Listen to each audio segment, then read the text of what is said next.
काहे के तू बदल गइलू, काहे के तू बदल गइलू।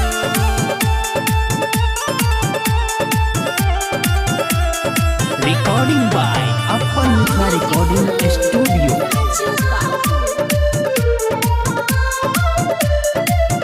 रोजे करत रहू प्यार के बतिया, रोजे करत रहू प्यार के बतिया, आज दिहलू दिखाइयो कतिया। काहे के तू बदल गइलू, काहे के तू बदल गइलू, काहे के तू बदल गइलू, काहे के तू बदल गइलू,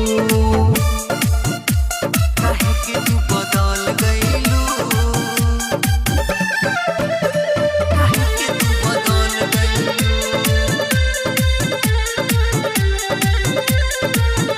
रहे तोहरा से ऐसन आशा, रहे तोहरा से ऐसन आशा, दिल प्यार के उतारी सब नाशा, की हाथ से निकल गइलू।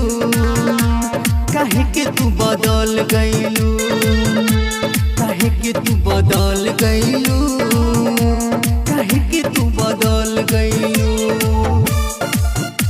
काहे के तू बदल गइलू,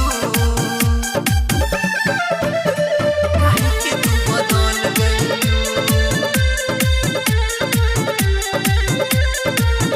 नाम दूसरा के मेहंदी रचा के, नाम दूसरा के मेहंदी रचा के, मजबूरी ढेर सारा बता के, कसम सब टाल गइलू। काहे के तू बदल गइलू, काहे के तू बदल गइलू, काहे के तू बदल गइलू,